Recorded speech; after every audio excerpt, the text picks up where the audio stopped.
Good afternoon, everyone. Thank you so much for joining us for the Native Voices in STEM seminar series. This is co-sponsored by the University of Arizona Sloan Indigenous Graduate Partnership and the Indigenous Food, Energy, and Water Security and Sovereignty NSF grant. So thank you for being with us this afternoon. We have a speaker from the nonprofit organization Trees, Water, and People today. This is James Calabaza. He's the National Program Coordinator. He was born in the state of New Mexico. James grew up with a passion to help Indigenous communities across the country. As a first-generation college graduate with an agricultural business degree from Colorado State University, James strives towards educating others about the importance of higher education and self-identity. After working in the government sector for a few years, James realized his heart belongs to the nonprofit world. So James joined Trees, Water, and People as the National Program Coordinator. He works closely with communities across the country on developing a plan to move their communities towards a renewable and cleaner world. As a proud Indigenous community member, he understands and experienced firsthand the hardships that affect Indigenous communities across the country. Following his passion and spiritual education from his community elders, James' vision is to educate and empower the warriors of tomorrow, all while respecting and honoring our ancestral roots. So please welcome James.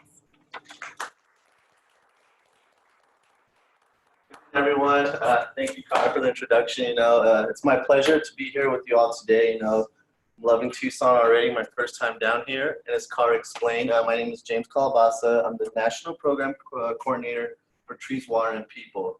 We are in a nonprofit-based conservation environmental, back up a little bit, an environmental conservation organization based out of Fort Collins, Colorado. And what we do is we're very environmentally centered but human focused. We love working with people. We love exchanging the ideas with them to really get a better intel of what they like to do within their respectable communities and tribal lands. And as I move forward through this presentation, you will see the amazing projects and amazing partnerships that we've developed over 20 years as a nonprofit organization working in 2 different regions of the world. So before I begin, I just want to give you all a quick background of who I am, but Cara definitely touched base very well on it. I come from Santo Domingo, Pueblo, New Mexico, which is just north of Albuquerque. It's one of the 19 pueblos of New Mexico. I got my Bachelor of Science degree in Agriculture Business from Colorado State University. And then after my college experience, I worked with the USDA Farm Agency, both in New Mexico and South Dakota, with their farm service agency, and then that was something that was my true kind of passion and kind of drive going into college at first. But once I realized that my heart really belonged to the people and to the communities that I grew up in or around, my heart really changed to the nonprofit sector. So since 2019, I've been working with Trees, Water, and People in Colorado. So Trees, Water, and People, we were founded in 1998 in Fort Collins, Colorado by 2 foresters and 2 friends, Richard Fox and Stuart Conway, on the basis of deforestation happening throughout the world. They saw the persuasive need to address how climate change was making these rural communities and Indigenous communities very vulnerable to the shift in climate change that we're seeing today. Our mission is to improve Indigenous people's lives across the Americas by assisting rural communities to protect, conserve, and manage their natural resources for which their well-being depends. And within our scope as an organization, we have 2 distinctive programs. We have the international program and our national travel program. Our international program works primarily in Latin America with 4 different countries: Honduras, Guatemala, Nicaragua, and El Salvador. Our national travel program works primarily here in the Midwest into the West tribal communities such as South Dakota, Minnesota, Colorado, and New Mexico. Those 4 states are the prime states that we work with on our tribal scale. And before we begin, I want to show you all a quick video to kind of get a better understanding of what we do in the field and an explanation of how we engage with the communities that we work with.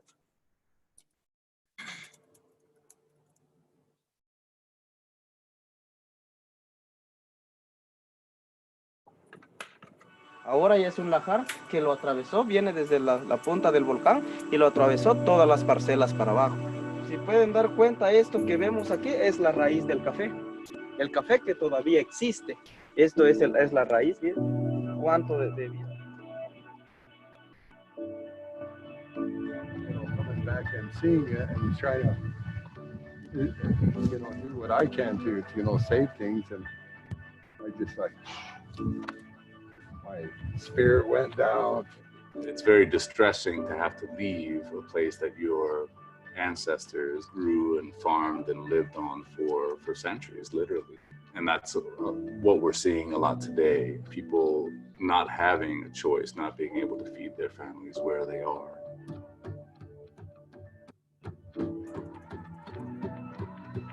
Since the beginning, Trees, Water, and People has worked alongside rural communities across the Americas. Overall, our goal is to work alongside communities to provide them with tools, ideas, and training that's going to allow them to better manage their natural resources and live sustainably. Our partners in Central America and here on U.S. tribal lands are everything. The distribution of our work happens because of our partners having trusting relationships with the people that they serve. Going back to that concept or the idea of the bridge again, how can we bridge ourselves with these communities and then bridge these communities to the proper resources? In the international program, some of our best examples of what we do are things like clean cut stoves, rainwater storage tanks, community operated tree nurseries, sustainable agriculture projects like agroforestry. So Trees, Water, and People's projects on tribal lands take a similar tack as our projects in Central America in that we want to develop skills locally. We want to develop capacity locally, be that via energy independence or food sovereignty or natural resource sustainability by planting trees in burn areas and restoring watersheds.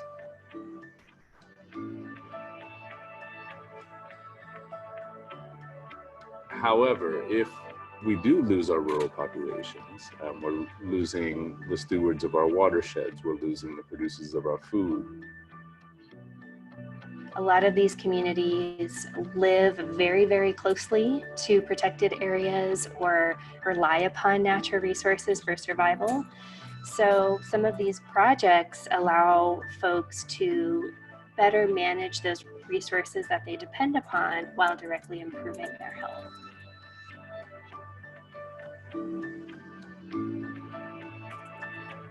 So when we look at communities like Pine Ridge or in Latin America, you see jungle or you see all this open space and you think there's nothing there. But the truth is there's a lot there.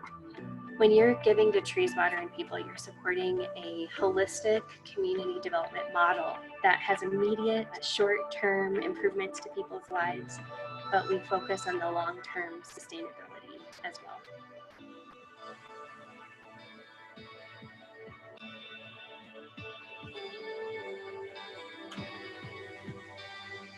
The problems we're working on are persistent, they're huge, they're getting bigger.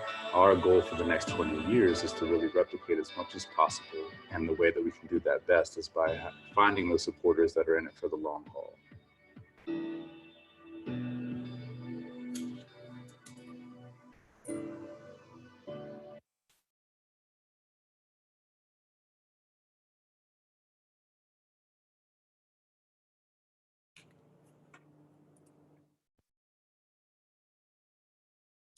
So with that video, it really shows and really exemplifies the work that we do on the ground and how we're very human focused with what we do, because these projects belong to the people. They don't belong to Trees, Water, and People. We're there to back them up and provide them with the proper resources and management skills to help them develop local capacity to train their community members, to indulge opportunities for them to look into job opportunities related to natural resources conservation. Our core beliefs, our natural resources are best protected when local people play an active role in their care and management. Preserving the local ecosystem is essential for the social, economic, and environmental well-being of indigenous communities. So these are our two core values that we still live off, that our founders really thought about when they decided to start Trees, Water, and People. They believe that when the local indigenous people play the role of planting the trees, getting the job training that they need, plays an active role in how they can better protect their natural resources and management.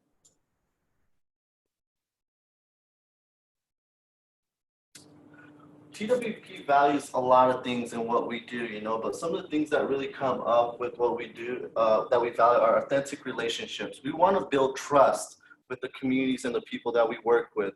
And that's something that doesn't just happen overnight. We understand there's a lot of barriers that we have to be engaged with local people for them to understand that what we're trying to implement in their communities is something that's for the betterment of the people and for them to preserve their way of life for future generations. We also value trust and informality, and then the local people involvement. That going back to the core beliefs, like with the more people that are active in our projects and our implementation, that's something that we show that we're actually doing what our mission really values as an organization. So we're a we use a community-based model at Trees, Water, and People. What we do with that is we identify community needs. We identify what the people are trying to change or protect or secure in terms of their natural resources within their respective tribal lands. Then we also partner with local NGOs, we can't do everything by ourselves. Tribal communities are always very limited to their resources and what they can do with funds. So we try to partner with a lot of local NGOs or nonprofits surrounding these communities to try to implement a lot of these possible projects for them. Then we design and implement projects to their needs and to what they want to bring back or what they want to preserve in terms of their tribal lands. And then we evaluate and monitor our projects so that we can understand and learn what worked and what did not work, because we want to continue to regrow our projects and reciprocate them somewhere into different communities. But before we can do that, we want to understand that our projects are actually benefiting the communities that we serve.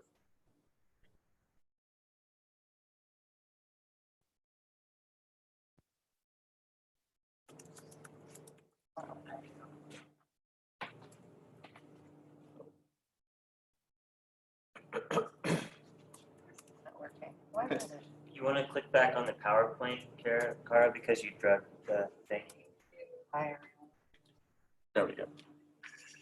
Tech savvy people. Thanks. So our levels of community engagement, what we do, we use this kind of spectrum from inform to empower.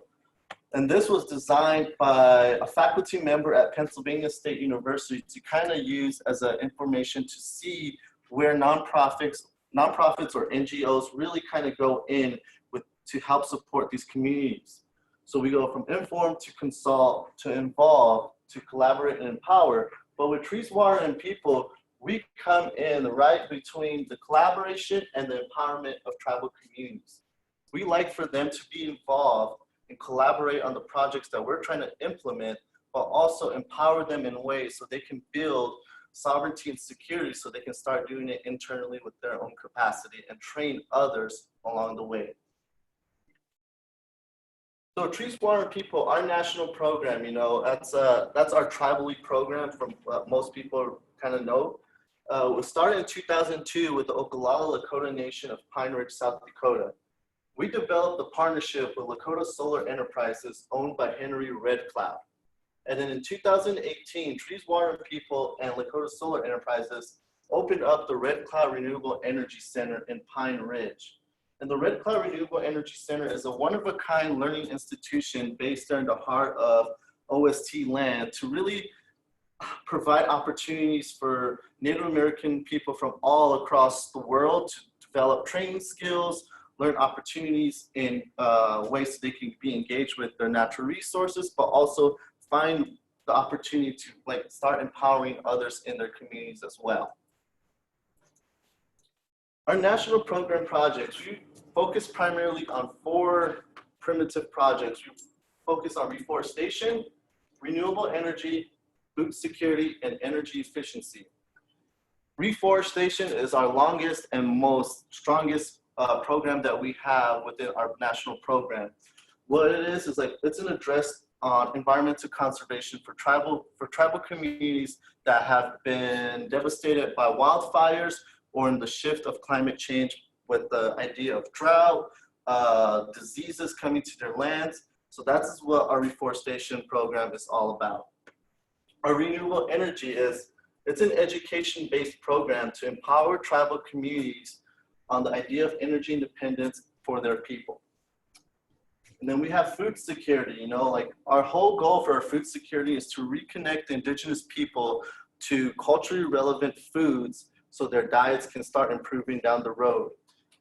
Statistics show and data shows that like Native Americans are the most vulnerable to diseases such as diabetes and others that can cause healthcare issues down the road. So our goal is to really provide culturally relevant foods back into these communities, just as their ancestors lived off for generations.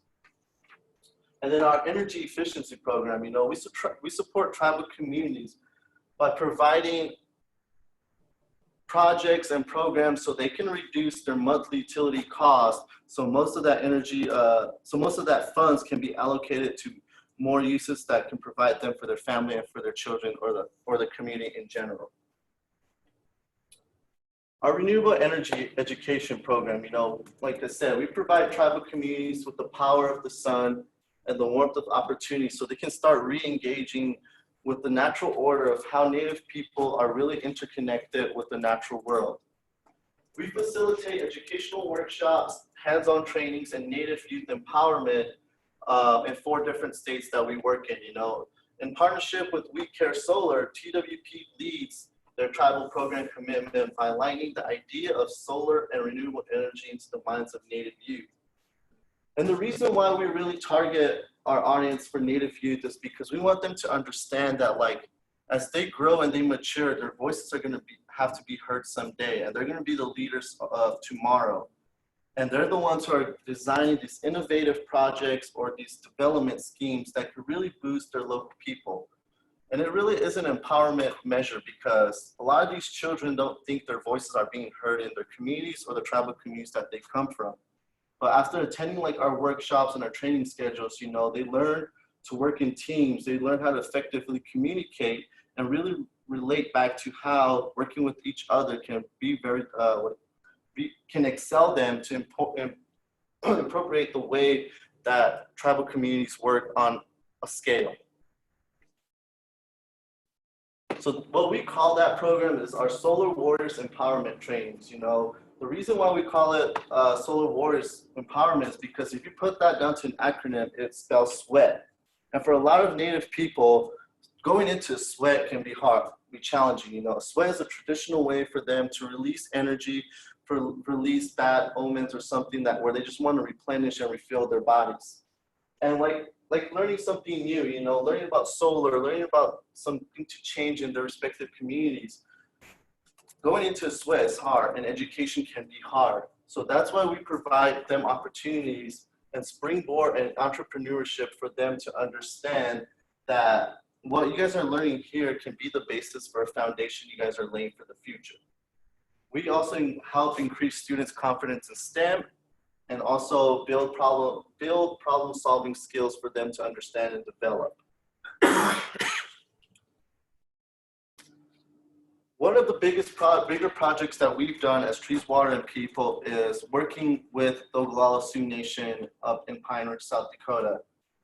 The Kiwi Radio install was a 3-phase installation where Trees, Water, and People helped fund and help implement for the local radio station. The last project, which is this picture, or the last phase of the project, was a 22.5 kilowatt grid-tied system where this was able to cover the rest of the percentage of the monthly utility cost that the radio station was using. So with the 3-phase installation and implementation, Kiwi Radio Station has become the first 100% powered Native-owned radio station in the world based on renewable energy. And this was all due to our working with our partners around the local economies and local environment to address the need where climate change is affecting tribal communities at a huge capacity. Then we shift into our reforestation program. Our reforestation program, like I said, is our longest and strongest program that we really excel in. Our project focuses on establishing community-led initiatives and educating communities about the positive environmental impacts and strengthening the relationships with the natural world through traditional knowledge. And one of the things that we found out as we started implementing these type of projects was tribal communities don't really have the opportunity to have that transgenerational knowledge exchange between elders and youth now. But when we implement projects like this, a lot of the elders really take the idea into like, this is an opportunity for us to educate them from what's been passed down from generations and generations, but also to empower the youth about opportunities in careers and development around reforestation and ecosystem conservation. And then we also have one other project that focuses a lot on, more so on the conservation side, which is our carbon credit programs. That's where we want to address the need that, like, as people, we're putting a lot of our carbon footprint out into the CO2, and that we want to address ways that we can start sequestering that and eliminating it. So we have 3 different programs. We have improved cook stoves, that's really on the international side by developing new strategized cook stoves that improve people's lives, but also reduces the emission of CO2 into the atmosphere because they sequester a lot of these CO2 already. Reforestation, like there's a huge address going out right now that like the more trees we plant in this world, it's going to sequester a lot of our CO2, and that's something that we want to kind of hit that demand by planting more trees in tribal communities as well. And then we also have our thermal heaters. Our thermal heaters is more based up in the South Dakota and Minnesota region because with the idea of how that winter is really severe up there. So through our partnerships with like Honor the Earth and Red Cloud Renewable Energy, they implement projects into individual households so people can start utilizing the power of the sun and also reduce their monthly utility costs by using these thermal heaters. So the tribes we work with, we work with a diverse group of tribes throughout 4 different states. We work with the Pine Ridge or Oglala Sioux tribe in South Dakota, 3 Pueblos in New Mexico, the Cheyenne River Sioux tribe in South Dakota, and the Ute Mountain Ute tribe in Colorado. And with each different tribe that we work with, they all have their unique way of collaboration, unique way of transgenerational transmission of knowledge that we're very respectful of. So there is every new community that we get to engage with is a learning experience for us. It's something that helps us grow as an organization, as individuals as well. Our partner organizations, we work with a lot of NGOs that stretch from ecosystem conservation to renewable energy to water security. So this is kind of like a short list of who our partner organizations that we work with on our national program spectrum. Our strongest 2 organizations that we work with are the Red Cloud Renewable Energy Center and Honor the Earth. Those 2 have been our strongest allies since our day 1 with the national program in 2002. So why do we do this work? We do this work because we want to restore tribal communities and lands from those that have been affected by natural disasters. If those natural disasters involve wildfires, flooding, inundated by snow or high winds, these are the reasons why we do it, because we want to improve people's lives by helping them conserve their natural resources and plan for a better future living sustainably. We promote the stewardship of our indigenous peoples towards the ideas of sustainability, indigenous people to here on this continent, I've been living here for generations, maybe even centuries, they've been stewards of this land way before technology made its advancement. And we want them to recognize and reconnect that their ancestors were able to live off this land sustainably. And that's something that's very important to us, we want them to have that idea to reconnect. And then we value the transmission of traditional knowledge so that we can conserve and protect our cultural ways of life as well. I say "our" because I identify as Native American myself, and then every time I partake in these projects and implementation, I'm not just doing it for it as my duty as the national program coordinator. I'm doing it as a duty for my people. You know, as Native people, we're all connected somehow, some transformation. I'm doing it for everyone, you know, and as Native people, when we pray, when we indulge in these projects, you know, we're looking for the betterment of society and the environment.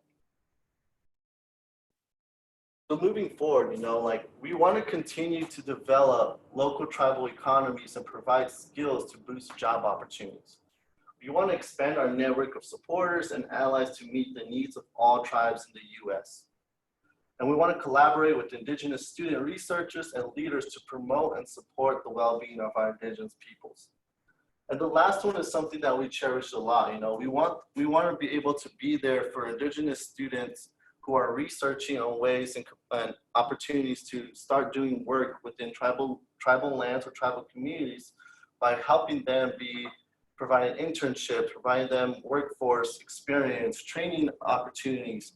And that's something that we cherish. You know, we work closely with Colorado State University, and it's always great to have their support as well, along with other programs across the country, such as the Native Nations Institute and then the ITEP up at Northern Arizona University. So those are great programs and development professionals that we work with closely to kind of start integrating these into more tribal communities. So this is just kind of like a quick quote that a lot of the people that we work with really take in deeply when they start looking at why we do these projects on tribal lands. You know, it's a new way to honor the old way. You know, we are Native peoples. We must take action to protect our lands and way of life. And that is was said by Henry Red Cloud, owner of Red Cloud Renewable Energy Center up in Pine Ridge, South Dakota. So that's pretty much all I had. Does anyone have any questions? You know, it's really hard for us to explain it on a PowerPoint presentation because a lot of our projects and a lot of what we do is done on the ground.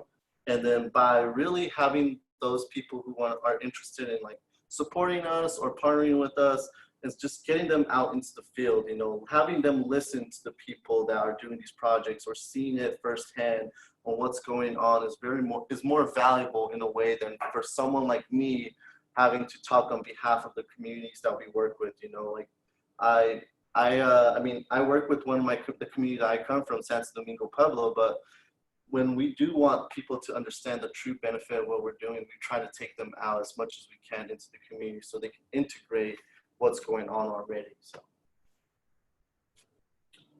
yeah. So just thinking about the Kiwi Radio installation, you said that was 100% solar powered. So it's not 100% solar power. It's about 75% solar power and 25% wind powered as well. So it was a 3-phase installment. The first phase was a 10 kilowatt roof install. And then the wind turbine was the second phase, which was a 14 kilowatt install. And the last one was a 22.5 kilowatt solar array ground mount there on the radio station kind of lands and stuff.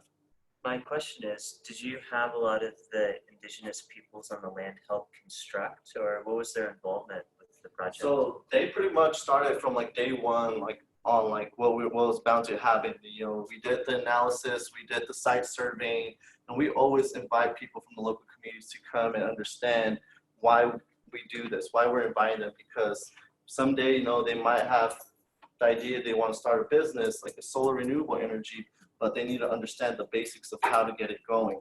So they were heavily involved. You know, they're the ones who actually did the ground mount, racking. And then as the wiring team came on, you know, Remote Energy, Solar Energy International, they did a week-long solar training that was all hands-on. You know, they were just there as they just stood back and kind of coached them and talked them through the way. And it was all done by the local people. If there was like a design project, for instance, going on in a course, maybe trying to think about how Indigenous population or whatever group is approached could actually help build that design. It's probably important for it. And a lot of the people that like really from the local communities who come out have no experience whatsoever working with electricity or renewable energy or solar in that capacity, you know. So it's really them starting to become trainers in a way, you know. Red Cloud Renewable Energy Center has a program they call the T4, which is Train the Trainer. And they take students and adults twice each year up to the campus of Solar Energy International in Pueblo, Colorado, so they can start developing these skills. And as the classes are finished, they take the national, I can't remember the acronym, board exam to become solar certified trainers or installers. So those are opportunities that come free and at no cost for them, because we want for them to start developing and initiating these projects within their own respective communities. You had a slide mentioning like carbon credits and like trees for carbon credits. How does that work within your organizations and with other, like who's getting those carbon credits? Yeah, so like say for trees, you know, like trees, research from the data we've collected, trees grow a lot faster down in the tropics, such as Latin America. So our carbon credit program is focused more so down in the Central American countries that we work in. The only carbon credit program that works here is our thermal heaters. But with trees, you know, they sequester about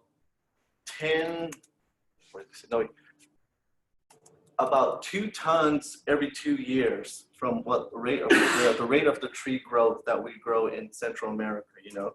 So like organizations such as ITEP, they just reached out to us not too long ago where they're going to be hosting a conference up in Minnesota, and they want to provide that initiative for their participants to offset their carbon footprint by purchasing a tree or 2 or purchasing a solar heater so they can eliminate their or reduce their carbon footprint every time they travel. So it's organizations that come to us that want to engage with us by providing people the opportunity that they want to eliminate their carbon footprint. And a lot of them have been great indigenous-led programs such as ITEP, NARF in Boulder, and then the First Nations Development in Colorado as well. Those are all local institutions, organizations that have been really supportive of the work we do as well in our carbon credit program. So your group's not like involved in like the carbon credit exchanges with like firms that are trying to offset their? We are definitely involved, like really involved with that. You know, we do have like a specific team that's all they do is just track and kind of evaluate and implement these type of carbon credit projects around. You know, so I personally don't have much experience working in that. You know, like I said, it's kind of its own separate branch. You know, and they heavily just follow that kind of course as well. Yeah. Depending on the kind of tree, you can actually get food from it, right? So yes. Are you guys planting, is that a focus to plant food-bearing trees so that it can support? Yeah, so actually in 2018, we had the idea along with the community members that we work with that like, instead of just planting like the mixed conifers in the uplands, you know, in the forest area, let's start bringing back a lot of these culturally based fruit-bearing trees such as chokecherry, buffalo berry, wild plum. So that's actually on our docket for this year's tree planting as well, along the riparian areas, along the wetlands. You know, that's become a big hit for a lot of tribal communities because with the shift in climate change, you know, it's knocking away a lot of their traditional food sources. So they want to restore a lot of them back within their tribal communities. The other thing on food is there any like fish ponds? Because you're talking water, and I know it's water and trees, but I'm thinking water, I'm thinking fish as a source of food. If you have fish ponds. We've looked into that. We've had some ideas like exchange with the Hoopa Valley tribe in Northern California. You know, that's something that they're already looking into as a food bank as well as for their salmon population. And that's something that we're very like interested in like developing a partnership with them. But in terms of like our water, you know, like programs, we do a lot of like nurseries and community gardens with schools in South Dakota where it's connected back to renewable energy because they're all 100% run by renewable energy. at some capacity, but then also like the idea of like sustaining that water through a filtration system is very valuable. And then the quality of water that's needed to get these trees growing and such. The trees and the, what do you call it, the food, vegetables and stuff. So I know you work with Jemez Pueblo. Have you worked with, I know they were interested in starting a forestry nursery because when the Jemez fire went through there, they lost a lot of native trees, and they want to bring the natives back. They had to go to Oregon to get the seedlings to replant. Have you started any work with them on that one? Are you with Jemez Pueblo? Yeah. So yeah, they're interested in kind of developing their own seed bank co-op, you know, like getting like an idea to do like a holistic approach of going out to gather the seed, coming back to process it, and then getting them into like the soils to germination and then selling it as a means for economic development. So that's something that we are definitely finalizing with them. We are in the middle of a grant with them, you know, to kind of get that started with the Rio Grande Water Fund based out of Santa Fe, New Mexico. So there's a lot of opportunities already developing, and then a lot of these tribes work collaboratively together already. So it makes it kind of easier for us to kind of like get in there and start like, hey, this is what we can provide with. These are the resources that we have. These are our supporters, and how can we help you guys out to kind of get it done. But Jemez is definitely a strong one. Worked up with them on part of it, but you have to get other folks over there. And that and their geothermal they're interested in. Yeah. A lot of the trainings that we also provide, you know, it comes with modeling like GIS modeling for their lands, and understanding the ideas of like how precipitation can like really work with the shift in patterns, you know. I know research was just done by a group of Colorado State University students for a reforestation program, showing that with the shift in climate, it's now better to get seed from the more southern hemispheres and move it up north compared coming from north-south, because as temperatures start to increase, southern seed sources will definitely be able to be more sustainable to the higher temperatures and climate as well. So it's just unique opportunities like that to provide students the opportunities to do research, and all of our research is primarily done by Native students or scholars that want to invest in like their time and their research into providing for these tribal communities. Might be a question for someone else too, but you obviously need to get buy-in from people you're trying to help. And climate change is usually one of the big driving factors. How widely accepted is climate change among all of the Native Indigenous populations that you approach?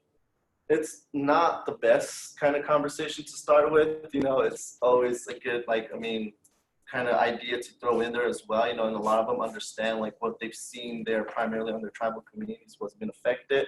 You know, and it varies between the environments. You know, like for the Pueblos, you know, hotter temperatures, the monsoon seasons come a lot later. That really pushes their harvest into like kind of a threshold. And then up north, you know, the longer winters, stronger storms. It really just differentiates between the environment and how they want to engage with it, you know, what their first course of action they want to do to combat with the climate change. But a lot of them do recognize that climate change is like real. They've studied, like they've read or studied the research behind it, and they want to start doing and start implementing now before it's too late. Yeah. Say something about who are the funding sources for this work? So yeah, our funding sources primarily are by foundations and then also corporations. You know, we do get a lot of funds from corporations that want to invest in our carbon offset program, you know.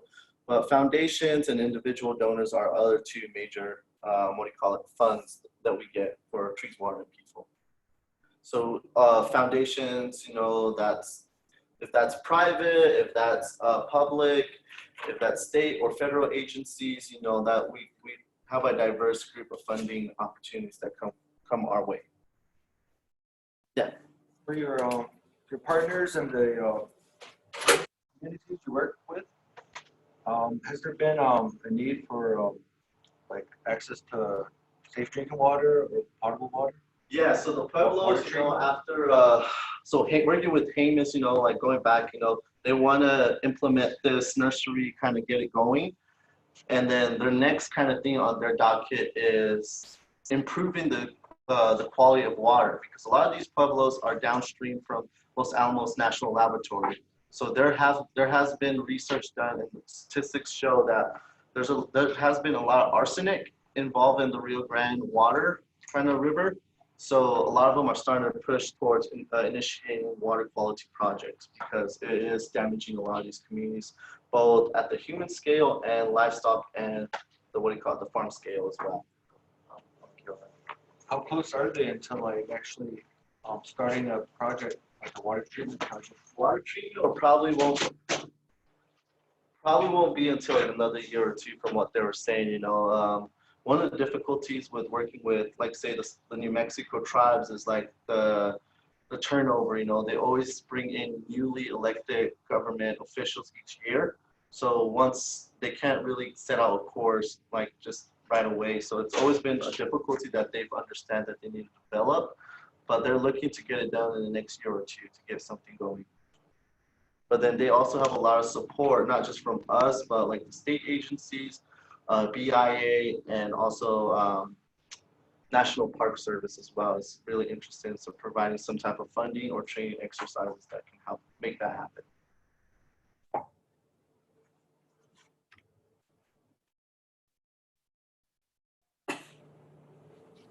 Other questions?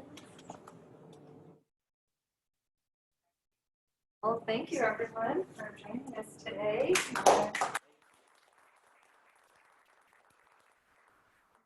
Thanks for the presentation.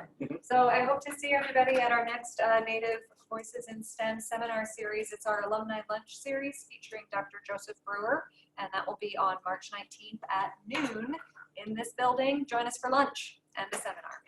Thanks very much, everyone. Thank you. Thanks.